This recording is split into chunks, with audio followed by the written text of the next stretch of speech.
Well. Totally don't know what happened.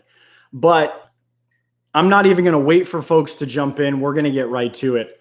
There is problems all across North America right now.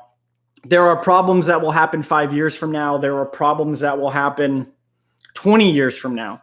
And there are things we can learn from past experiences, current experiences, and ideally what we can do to be better prepared for when situations like what has transpired, a polar vortex or whatever you want to call it, happens. We're ready on all accounts, not just aquariums, but for ourselves as well. So I want to thank everybody that's jumped in. I know we had a little mix up. Do me a favor, give your best tip on power outages, on cold weather, on making sure your aquariums stay up and running along with potentially you. And I'm going to give you some tips on how all of that, well, can potentially help save or prepare you for something that may or may not happen. Because a failure to plan is a failed plan, right? It's already bad from the get-go. So the idea is you want to be in a situation that you have something and maybe you don't need it. There's going to be a ton of information that's going to hit these comments. And I want you, if you are watching this and you are looking for information, please look to the comments. Please listen to some of these things, utilize them. They're not perfect, but they work and they work very well. So let's say you have a ton of money invested in your aquariums. You should probably have a backup generator. I know they're expensive, I get it, but so was all of those aquariums. So was all of that livestock, saltwater, freshwater, everything. I get it. Have a backup. And what I mean by that is maybe your whole house is on a backup generator, or maybe your aquariums are on a backup generator. I don't know what it is, but you have to have some sort of plan for when the power goes out. Now I get it. Water main breaks, happens, can't have water. We should have water on hand anyway, some sort of water. We can't take everything for granted. Now, while we have rolling blackouts that are happening here, this live stream may go off in the middle, and I apologize. But the idea is I wanted to get as much information as I could out as quickly as possible. Now, I've seen a lot of folks say, well, it's too expensive to have a backup, but realistically, they have a $700-800 aquarium and they keep building other aquariums around it. Some saltwater folks have $20,000, $30,000, $40,000 setups or complete frag farms that can just go down. Can just go down in an instant, and it's not good. It sucks. There's no way around it. And I wish there was better news, but we also didn't know that this was going to happen, or did we? So that is the other thing. It is not like something like this sprung upon us. We were given, I mean, here at least in the central part of the United States, Oklahoma, we were given, what, a week's notice that there was going to be some extremely cold weather? We should have taken it seriously. I get it. Meteorologists are wrong. They have problems and they're not always accurate. I get all those things. But if you didn't take it serious and there's a problem and then there's another problem on top of it, that's where this stuff gets out of control. Well, I didn't prepare to have a backup generator. I didn't prepare to have backup to if my power went out. And now I have no heat. Now I have no more circulation in my aquariums. But more so, you think of human lives. So you didn't think about it. And now pipes burst because of hot, cold, or just freezing and water's not being able. And it might not be your pipes. It could be water mains. There was multiple water main breaks here in the city of Oklahoma City. And what are we supposed to do?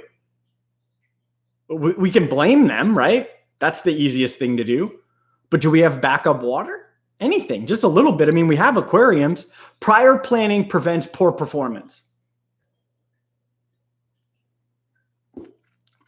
You have things around you that can help you in the event of an emergency, like no power, losing electricity. Here's some tips that I have used and that I know work that could potentially help you. Blankets. Use blankets on the aquarium. All of them. I know you're trying to get air in there. I get it. But remember, colder temperatures, higher oxygen levels. We're okay. Don't feed. Do not feed. Cover them with blankets. If you've got styrofoam, tape it around it. If you knew it was going to freeze and you need water, honestly, drip your faucets. Seriously, I know they tell you to conserve water, but they also tell you to drip. The drip may not help, but it's the best case shot you have. If you've got candles and you have a terracotta plant, or you have glasses that you could put these candles in that are designed for candles, votives, whatever it is, put a cheapo pan on top to diffuse the heat, right? Just rise it up. And you can stick it under an aquarium to give it heat. Pay attention to it. These are flames. But you can also, if you have that terracotta plant, set it up, put the candles on, terracotta. I mean, if you have any sort of heat source and you use that terracotta to include a gas stove, if you are not just running straight gas, you can heat the area that you are in and potentially ambient heat around that aquarium. Right? You could have a fireplace running that's gas. You've got it running. It probably has a fan at the bottom. If it doesn't, you can look into something like this for the future. This will help to potentially do 1,300 square feet of heat. Don't open your doors, close your blinds, your curtains, everything. Enclose that sucker like a tent inside your home. Seriously.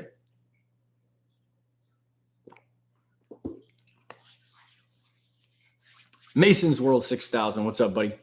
Now, outside of that, there are a lot of cars that have, what is it, an inverter? So years and years ago, the power went out, boom. I'm talking 12 hours, 13 hours, 14 hours, couple days. Well, I was able to get my vehicle to the gas station, get extra gas, and run that vehicle while I had an extension cord plugged into that inverter inside the vehicle, and I was able to power a couple of necessary things. Okay? This is serious.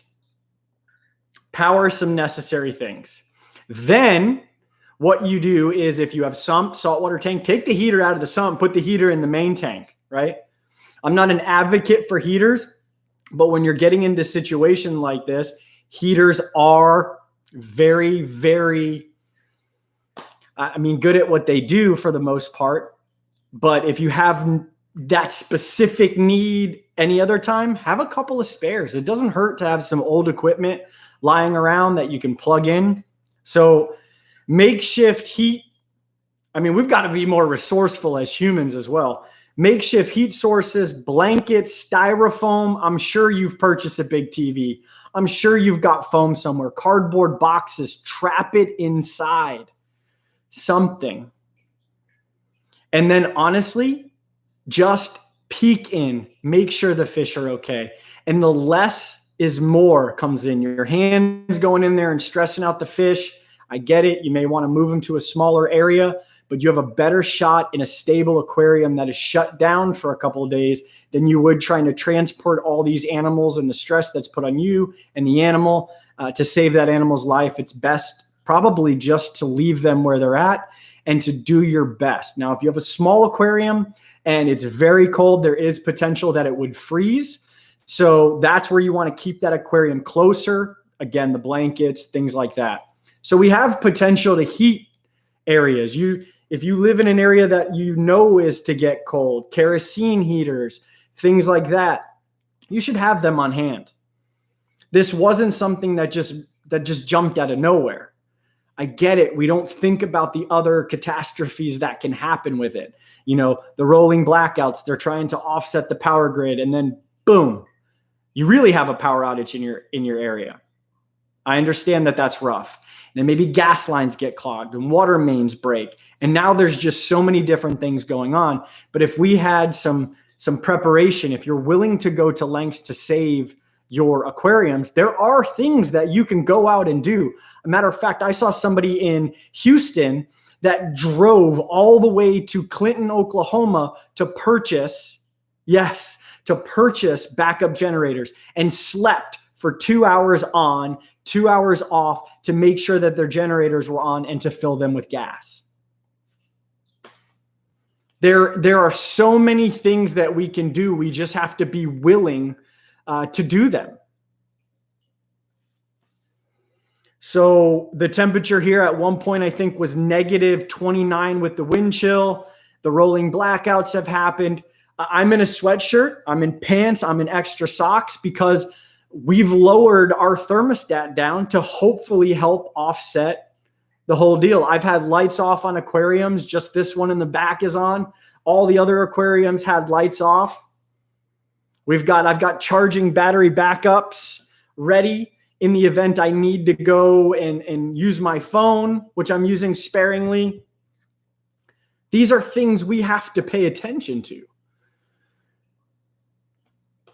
I mean, imagine taking care of a family and then aquariums, right? I mean, we're talking aquariums, but there's a lot of other situations, and I'm not making light of any of those. I'm simply saying that we've got to be better prepared. So again, please, in the comments, give your recommendations, what you've done. Like I said, I've made makeshift things. I've used blankets. Towels. I've used insulation foam. I went out and bought at the big box retailers when I had stuff in the garage years ago when we had ice storms. I have done everything in my power to keep the warmth in that aquarium and ultimately keep the warmth within yourself. Put on more clothes. If you are putting on more clothes to keep yourself warm, then put more things around that aquarium for the time being. And then learn from every piece that happens so that you're not going into the same situation when this happens again. Just because you live, somewhere where it normally doesn't get like this. Oklahoma gets cold. It doesn't normally get this cold. It doesn't normally get this much snow. I get it. But we have to be prepared. I mean, prepared for a lot of things. This is an example of how we take information, and we need to be better at it, not only as human beings with our families and kids and loved ones, but also with our animals. Dogs and cats, they don't necessarily need all the things that fish do, right? They can snuggle up next to you and make you warmer, potentially. Fish can't. Turtles can't. So we have to have that plan for them, because if we're not planning for them, then it's it. So that's the main piece. It really is. It's like every cartoon and movie that we've ever watched where it's like, can't happen to us is happening to us, right? Everybody made fun of the folks that would sit there and go, a lot of the day, Farmer's Almanac says plant your tomatoes. Farmer's Almanac's a crock. Late breaking news, in a week, we're going to experience cold weather. I ain't listening to them. 10% of the time, they're right every time. I don't think so. Ain't happening. It's never happened here. Hasn't happened in over 100 years. It's cold. The water mains are busted. Power's out. What? What? And then we're going to blame everybody else. I get it. But come on, folks. We got to take ownership. We got to be ready for this. Maybe your house wasn't ready for this. I don't know. But at the end of the day, we have to be ready for this. Milk, eggs, and bread aren't going to save you in situations like this. I'm just saying. Don't worry, sweetie. I went out and bought all the milk, eggs, and bread. We's going to have French toast every day.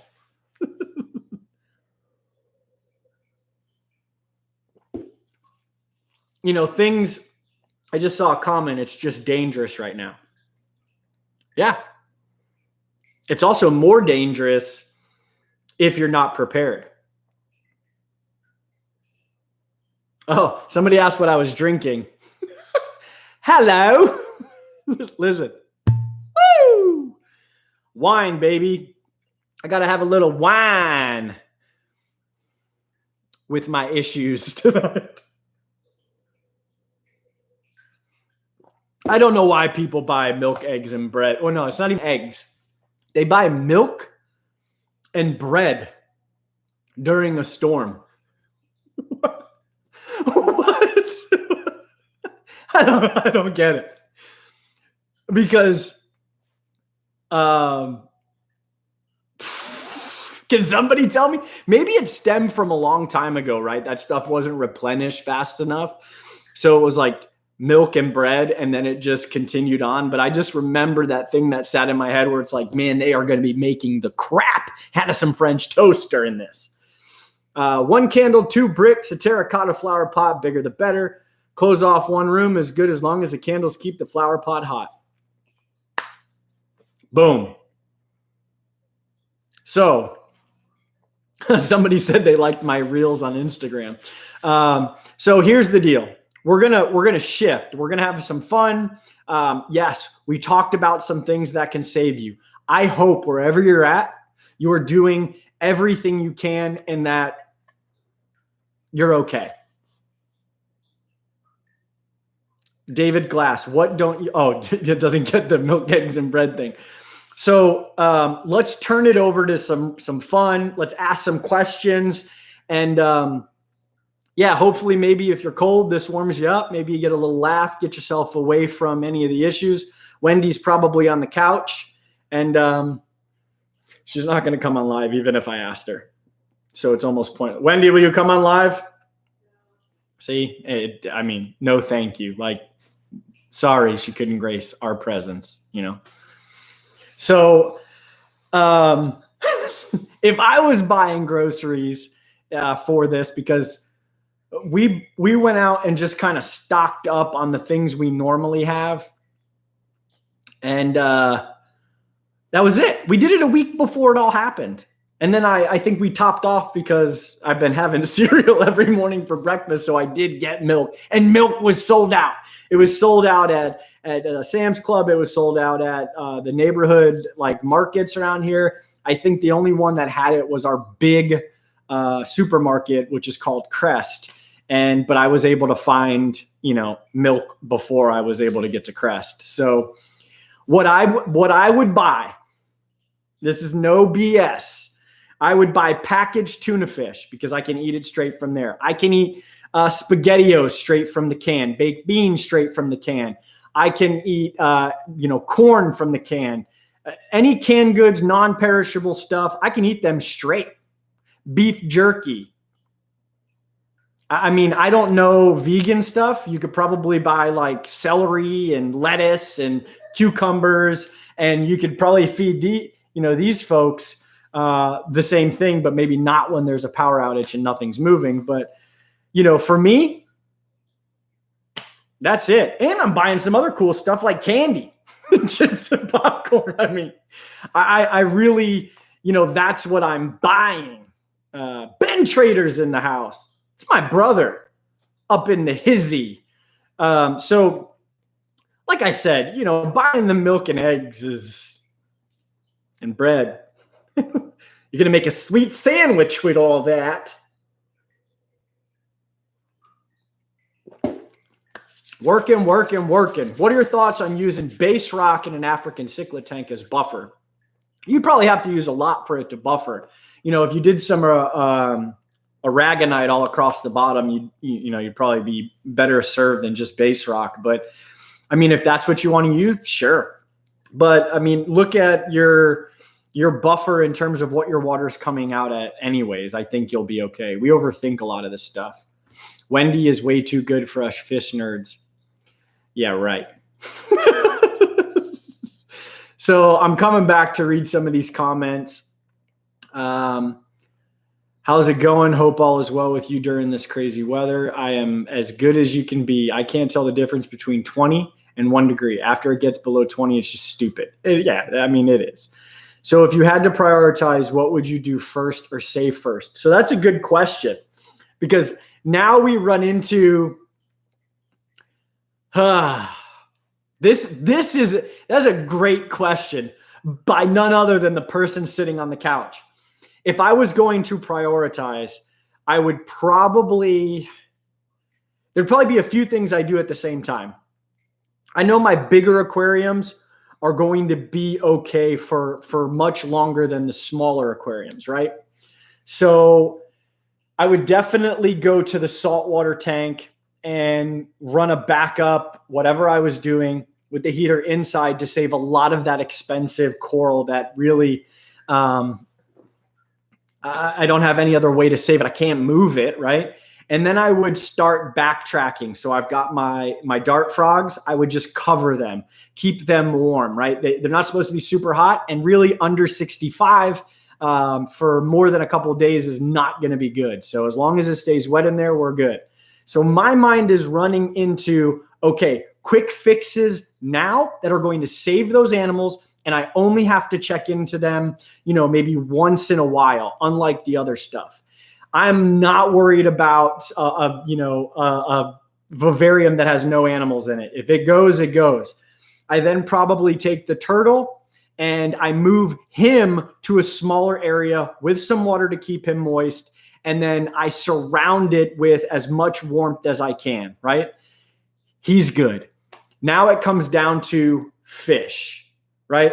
The bettas, I'm sorry, you're last on the totem pole. I'm running to the Africans. I'm checking the cichlids out, making sure they're good. The Congo tank usually sits around 78, 79, covering it with a bunch of blankets. And then this, I'm covering it with even more blankets, which I should have enough for both. And now it's just a waiting game. I'm not feeding. I'm not doing any of that stuff. The only thing I may do if the temperature stays good is get my paddle in there or spatula and move the water around just a smidge for gas exchange. But outside of that, I'm letting everybody just relax. I may not even do that. That's the priority I have. But if I have access to power through my vehicle, I am then going to be sitting in my vehicle and I'm going to be running. Now, hear me out. I'm going to run that inverter, that extension cord to the main things. And those main things, maybe the saltwater tank's going to get the return going only, right? And then I'm only going to have one singular, let's say filter going on each tank. And then I'm going to run it for a little bit, right? Boom, shut it down. Monitoring temperature if I can.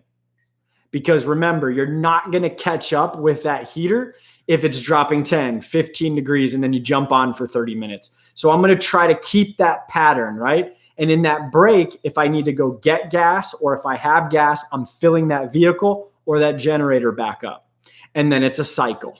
That's all it is. It's a repetitive cycle. I'm staying warm, family's staying warm. I've got some things moving in aquariums. And when we're done, we unplug. We go to the gas station, we come back, and we're potentially living out of that vehicle for the most part, right? Everything else in the house is okay. I've got things running. Nothing's going to spoil per se because the temperature's low. How long can the fish live with no water movement? Honestly, it's dependent on that fish. I've been without water movement in certain tanks for, I'm talking 12 plus hours. I had zero issues. I've also been in a situation where I've had tanks with water moving and they were all gone. So really it's dependent, but I would say if you weren't messing with anything and it was stable, your fish are probably going to live for quite a bit of time. Don't feed. Again, do not feed. What do you think of using a 48-hour heat packs on the top of tanks covered with blankets? Good idea or no? If you have a stand, I might tape them underneath the aquarium. Not on top, underneath. Just give it a little buffer, just so, because if it's too cold and you get the heat, you may crack and you don't want to do that. So I would keep those heat packs underneath and then cover the top, right? Because everything's going to kind of, cold air sinks, hot air rises, and you're trying to buffer it from the bottom because the fish are coming down anyways. Does that make sense? That's what I would do. How many wave makers you got running in the tank? Currently, I have 2 on this one, 2 on that one, and 1 on the saltwater tank. But I'm cutting those off. I may not run those at all, or I may just run those. It just depends on what I'm doing. HV8019, thank you so much for the super chat. I'm in New York, and we're getting a storm after another storm. Thinking about buying a battery backup surge protector. Any suggestions? So the suggestion would be make sure you're getting something big enough to power. It depends on how much money you're going to spend. I might run and get a $300, $400 generator from a big box retailer and run it that way, as opposed to just a battery backup. Now, if you're running a battery backup, honestly, you're going to probably spend a pretty penny to get the biggest one. And it may, depending on how much wattage is on that aquarium, you're going to have to selectively pick because it may only run it for 30 minutes. There are battery backup or just battery operated rechargeable USB air pumps. You can use that. But overall, that's the idea, is buy the best possible, biggest backup you can get, whether it's a generator, whether it's a battery backup, in the event something like this happens. It doesn't matter if, you're in Oklahoma, Texas, Florida, anybody down around the Gulf. We know that there's going to be issues with wind, it doesn't matter, hurricanes, tornadoes, stuff like this. We should have stuff in place. Somebody just asked if it's natural gas, and we have natural gas here. It's awesome because the power goes out, I can still turn on the stove, warm myself up a little bit, make those items. You can buy a generator that hooks up to a natural gas pipeline outside that's out of your house and run it inside with an extension cord to power whatever it is you have to power. But seriously, if you have aquariums, you have to have plans in place. You have plans when you leave. You have plans to take care of everything else. And maybe you don't. Maybe this is time you do have those plans. But don't be the person who says, nah, ain't gonna happen to me, guy. I'm fine. I've got just like 2 120s and some cichlids. It's gonna be good. Okay, don't worry. And then that's the same person who's like, the meteorologist was right, and usually he's wrong, and the electricity is out, and they should have planned for that, and the water's busted, and they should have planned for that. I get it. But you didn't plan. Why are you blaming it on everybody else? Because that's how I'm supposed to do it. Well, that's not. We got to take ownership. I actually heard of people buying hybrid car batteries and charging them from solar panels. You can get crazy creative in situations like this. Seriously, you can. This, I know, fully charged, and this is what I do know. This will charge my phone 4 times from dead zero. I can charge 2 devices. I also have another one that's ready that will do it twice. So they are ready in the event any of this situation happens. Anything. So Big Daddy Wap Wap, what kind of generator do you have? I'm in a rental home, so I use power inverters. I am ready at any time with power inverters and extension cords. However, I guess I could say this now, but we have potential home that'll be ready in July, and it will be on a whole home generator.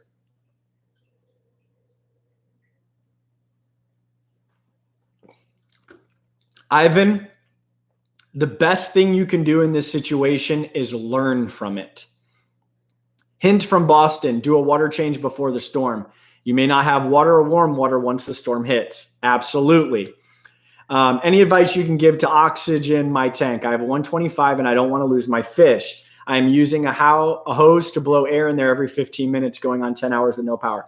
Just relax a little bit, Ivan.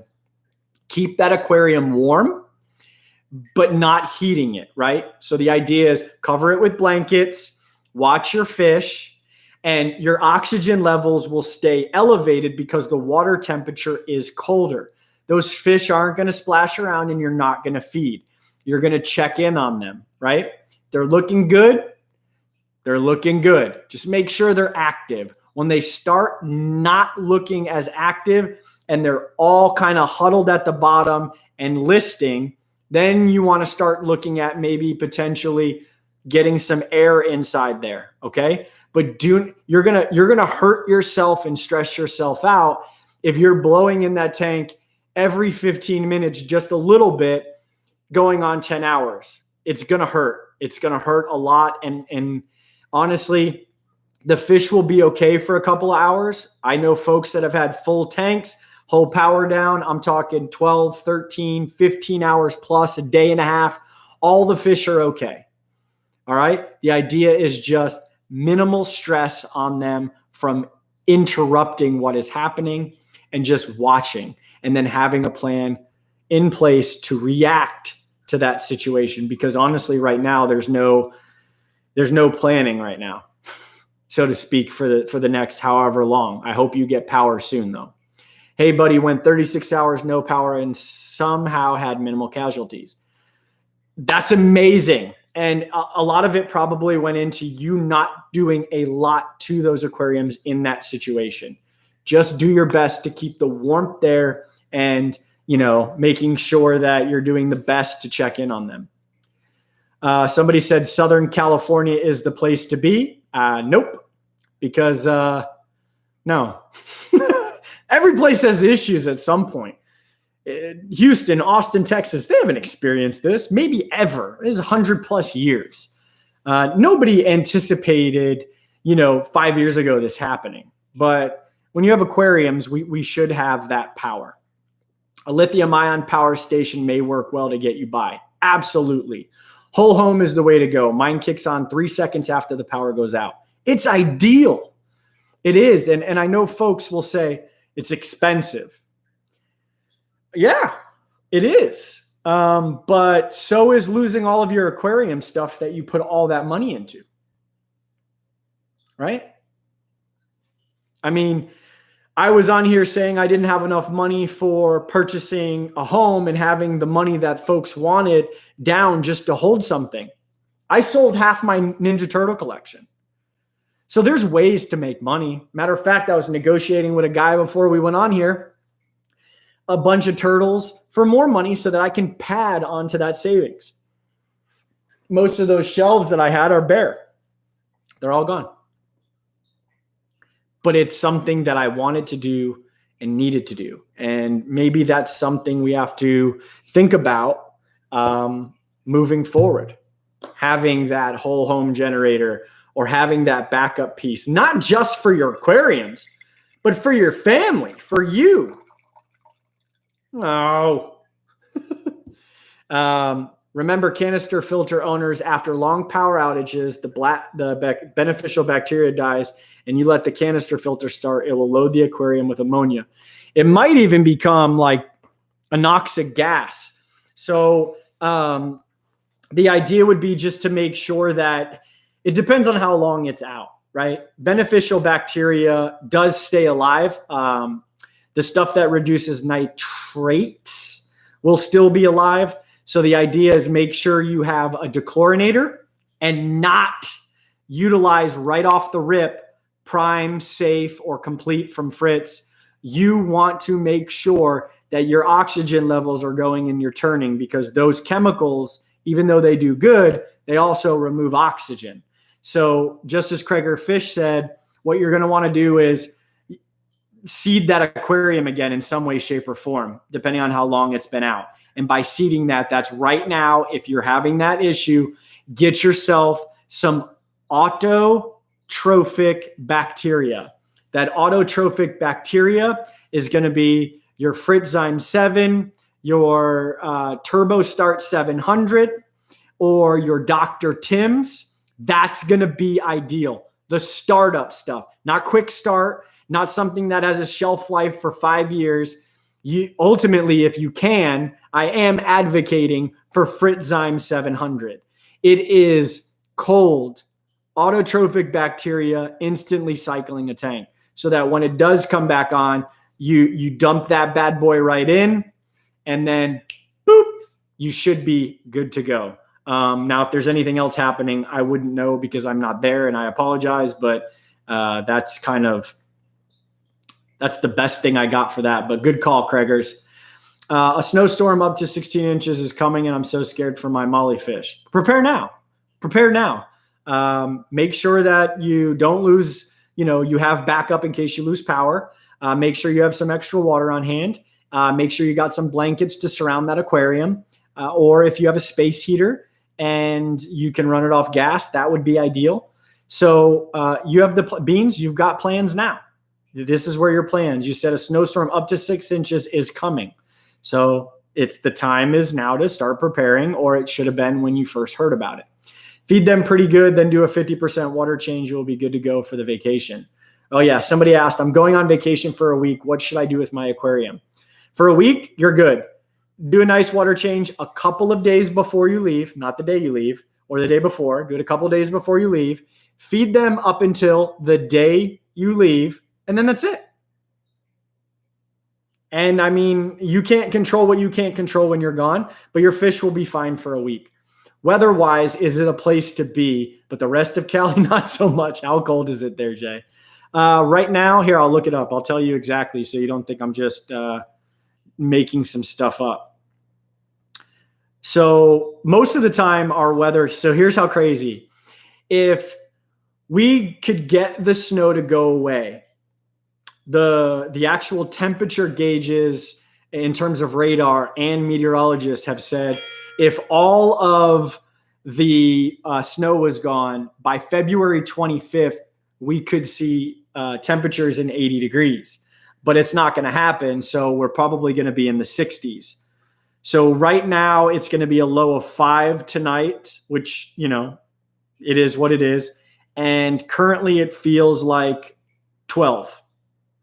Feels like 12. So that's actually warmer than it's been for the last couple of days, and that's great.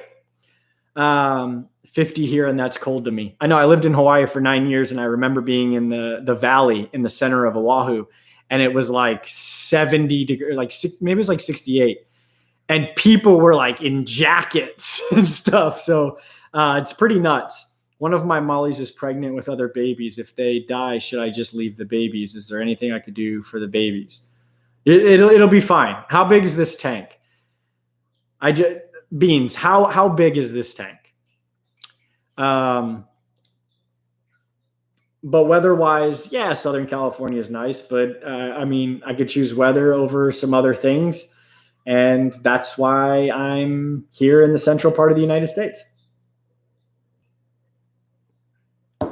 So, folks, if you got questions, ask them. I apologize if I don't get to them. If it is serious and I haven't answered it, you don't have to super chat a lot. The only way I'll be able to see is if it goes to the top highlighted. That's not a call for super chats. 99 cents or whatever the minimum is if your question is that serious. Beans, 7 gallons, 2 mullies, and a mystery snail. Start preparing right now. Surrounded with blankets. Keep the heater going as long as you can in there. They will be perfectly fine. There's nothing to stress out about with that aquarium. Seriously. There's nothing to stress out. Maybe do a water change right now, just a little, like 10%. Get everything ready, and make sure you have a heat source just in case the power goes out for that. And make sure you have plans for yourself. You're worried about 2 mollies and a mystery snail. Let's worry about beans and the rest of the folks around you too.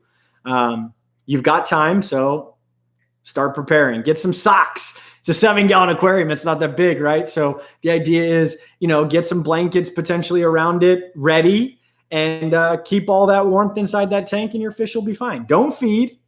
They'll be okay. The babies will be fine, and you'll be good. So let me scroll up and see if I've got any other action that's happening here. Yeah,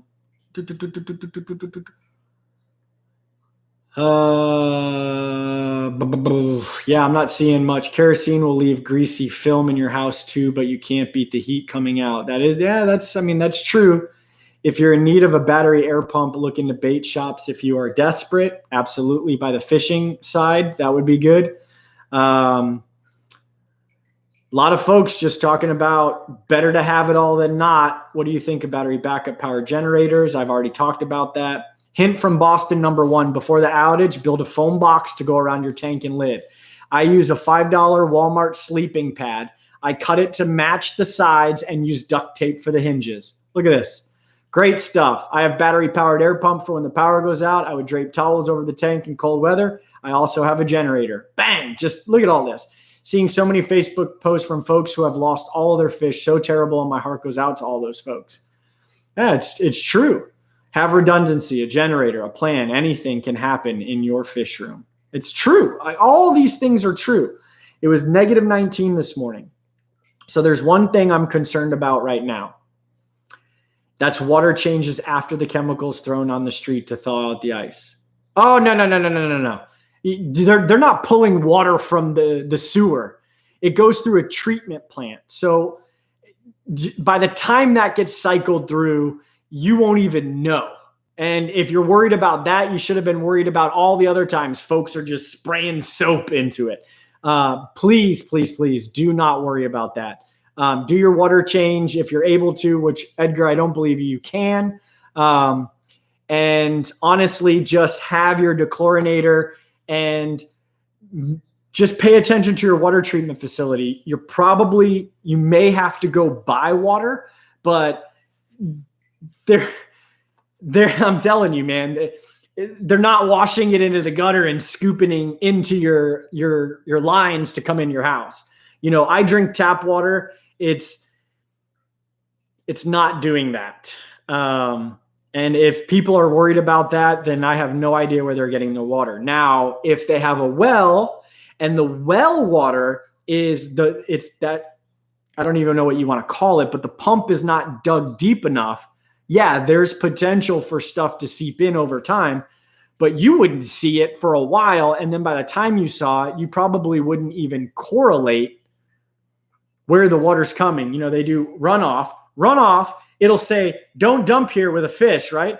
That runoff is going to the ocean or near the ocean.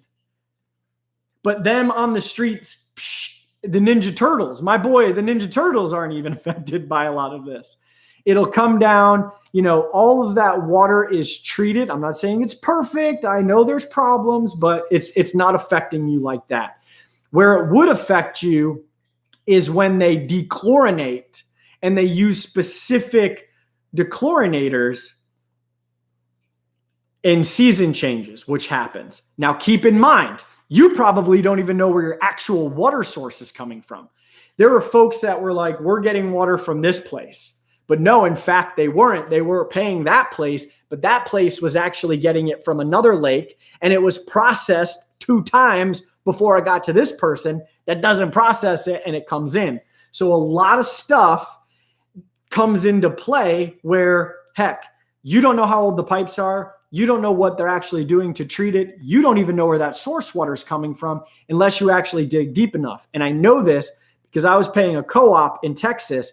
That water was coming from Lake Lavon, right? And everybody said, well, I'm in Garland, Texas, which was about 30 minutes away. And they were talking about the water they got. They were also getting Lake Lavon water, but it comes into certain places and it's held and then it's treated. So sometimes it'll be treated before it gets to your location, or it will be treated twice. Who knows before it gets to you. Is it true tap water was once toilet water? I have no idea. Honestly, I don't know. I doubt it, but I can't say yes or no. Well water is my favorite because, for the most part, it's stable. And as long as you test it every once in a while in terms of, what's going on, you'll know exactly. With tap water, so much can change. So much can change. Pressure, chemicals, where it goes, how long it sits. It's insane. It's insane. Somebody asked a question. John, you can't use that word. Just joined in. Must still have power. Finally got mine back. Lost some fish. Bummed out. Mr. Ice, I'm sorry. But my best advice from here is please have a plan in place in an event something like this should ever happen again or something similar. For the tanks, I just buy RODI from my local fish store. A lot of folks do. I do it for the saltwater tank and for top offs.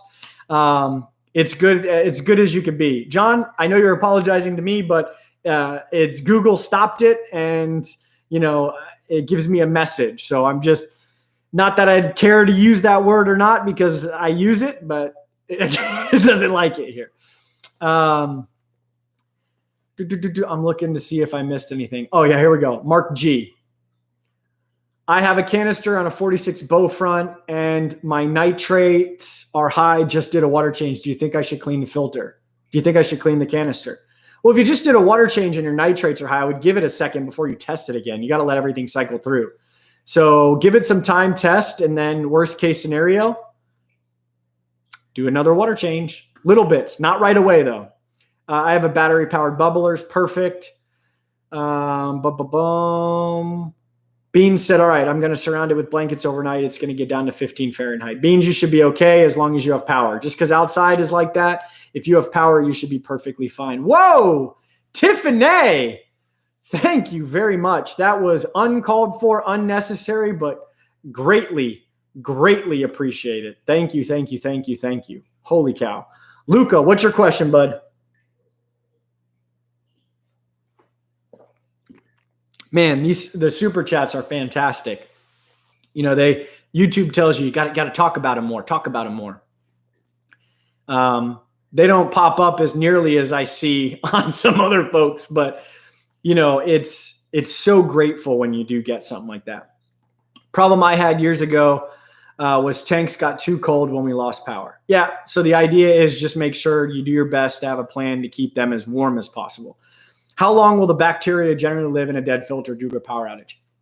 No one knows. If anybody goes, well, let me tell you, I've been doing this for 45 years right now, and I'm going to tell you, BB, beneficial bacteria, get used to it, get to know it a lot, and been through it so many times. It'll last 3.5 hours with no power. Yeah, man, beneficial bacteria. I've been keeping fish, man, since I was born, and yeah. It'll last you about 6 hours. Yeah, I've been keeping aquariums for so long, right? And it's BB, beneficial bacteria. It's any bacteria that's beneficial if you didn't know. And it'll last about 7.5 hours, give or take, plus or minus 7.5 hours, based on my calculations and my experience. Current keepings, I have 1.5 gallon betta tank. I don't know. It's hard to say. It really is. So you got to look at a food source. Waiting for the Russian accent. Let me tell you something, brothers. I've been keeping aquariums for 15 years, and it's beautiful. Great, great aquarium. Big, beautiful Oscar. Love him. His name is Rex. Love Rex. Good, loves hamburger, right? Loves it. Maybe 3 years for beneficial bacteria. So that is, it's hard to say. When you look at what it eats, right? So autotrophic loves colder water, dark spaces, high oxygen, and a food source of ammonia. So never a disappointment. So it's going to get that, right? But the oxygen is going to slowly start to deplete. So depending on how stable that autotrophic bacteria colony that eats ammonia and eats nitrite is built, it's going to last longer than those that don't have it built, right? The other side is the heterotrophic bacteria, and that just loves dirtiness, right? Super low oxygen levels, can be put in the spore form, shipped across the world, land somewhere in water and be like, yes, I'm full of nitrates. They love it, right? That's the same style of bacteria that's in yogurt. It's good for the digestive tract. So the idea is you really want to feed them, right? And in the case of a dead electricity grid and a canister filter, it could last, some people can last days and others can last a couple hours. We don't know. Arnold, I don't know if I could do Arnold. Get in the chopper. Get in the chopper. Look at my canister filter, right? It looks good. Beneficial bacteria just goes, but I will pump you up with O2. I don't know. That's the best I got.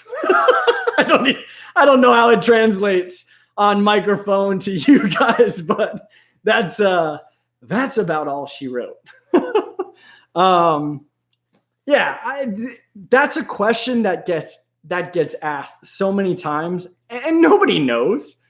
Nobody No one knows. No, now it's just Rocky. I don't even know how to do Rocky. But what the heck, right? We're having fun. Hold on. No, I can't do it.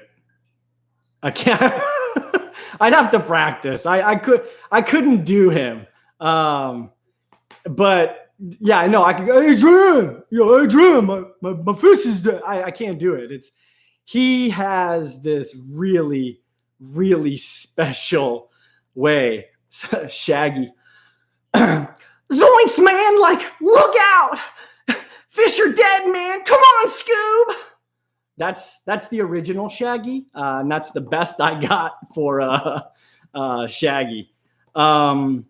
Came here to get a good laugh from Jay in these horrible times. Thanks. Best I could do, man. I'm hoping it helps you in a little way. Kermit the Frog here. I'm having questions regarding my fish. It seems Piggy has she's taken all of the power for herself, and I just need to know about my fish. Tiffany, stop donating. You gotta stop donating, but thank you. But yeah, I mean, if this is what we want to do to run it out, we could do impersonate Wendy. Ew, oh my goodness. I can't believe the power is out. What are the fish gonna do? What am I gonna do? Ew. I just heard her say something. She's probably gonna kick my butt. That's Karen. Wendy, do you act like a Karen? Do you act like a Karen? She's not a Karen. She's not. No, she doesn't sound like that either. Oh yeah, this is what she sounds like. Go ahead. Text me. So I set up this, let's see if it goes off, but you should like my sister. Bet that was on point when it's not Wendy. Oh, it's not going to do it. She sounds like a duck or a goose. I'm trying to think of some other accents, but I mean, I'm holding a fish, like a stress fish. But if you want to throw something up there, I can try. But keep in mind, folks, this is just fun. I'm not, I know some people are sensitive and, oh, bruh, autocorrect. This person said, wow, you should like my sister, LMAO. And sister was autocorrected from bruh. I've tried to do Peter Griffin, and I struggle with it. So it's not something that I can't do his full. What's that? I can't. Stewie's okay. Cajun now. I don't even know Cajun. The only thing I know is like what was the Bayou teacher from Waterboy?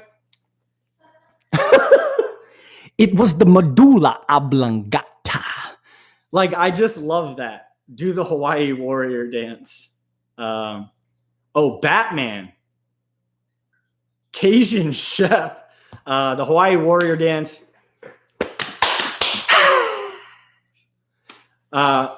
Okay, Tiffany White. Thank you very much.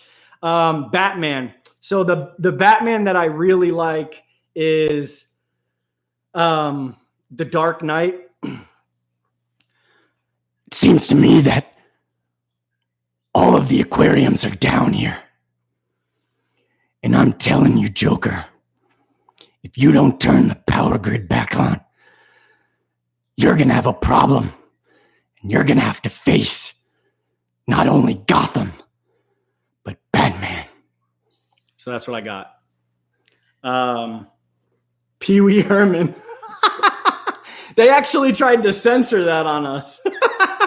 I don't even remember Pee Wee Herman and what he used to do. It almost sounds like Blippi. Oh, Joker. Hoo-wee. Which Joker? We went from fish advice to a one-man show. Pee Wee Herman is very similar to like Mickey Mouse, right? Like Mickey Mouse has this really high-pitched whole thing. Do you role play with Wendy? Connect the dots. Joker.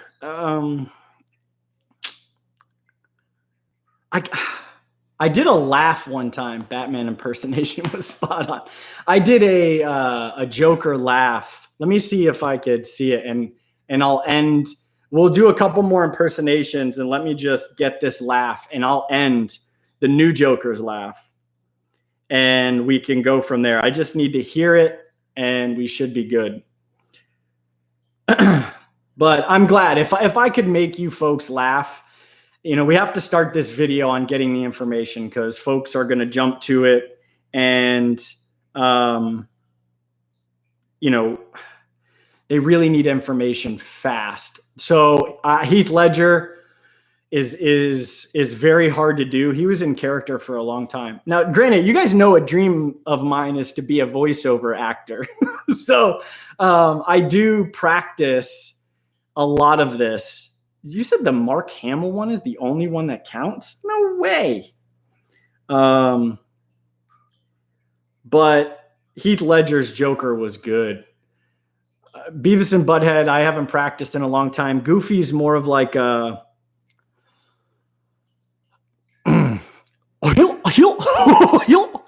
it's, and you have to carry it, and I don't have the strength to carry. Oh, Bane. Yeah, you need strength here. It's like Mickey Mouse is like, all right, look at these aquariums. Come on, Donald. It's not doing very well. We skadoodles. Come on, count with me. 1, 2, 3. Come on, Goof. Come on, Pluto. You gotta help me get oxygen in this tank.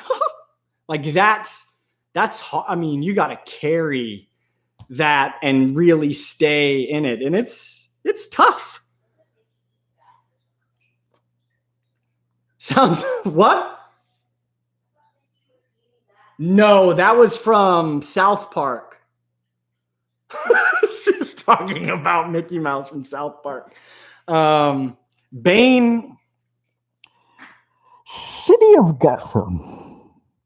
I don't even know what Bane says. What does Bane say in the movie? I forgot. But let me get this laugh, and then we'll end with the Joker laugh. But I don't want you to think I'm a lunatic here. I just need to hear it. And if you want, you can ask a couple more. Give me a state or somebody, or describe somebody, and I should be able to pick them out. Bolivian rams won't eat North Fin cichlid pellets 1 millimeter. Any suggestions? Maybe too big based on how, depending on how big they are, that pellet may be too big. What I would do is recommend don't feed anything for a few days, and you could then reintroduce the pellet, but it may be the texture. I mean, fish will eat anything when they're hungry, to be honest with you. What does that say? I was born in darkness. Yeah, but it's like, I think I'm just going to end with a laugh, and I'll practice some of these. Sing your favorite rap song. You don't sing a rap song, right? I'm listening to this.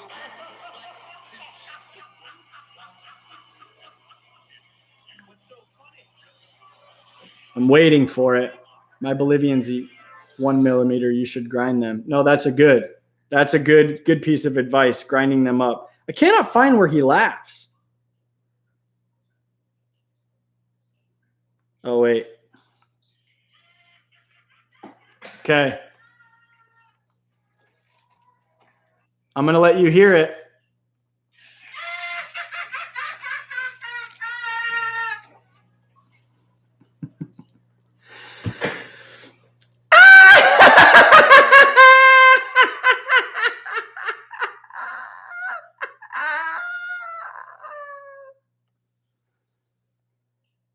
Maybe I should play the next Joker.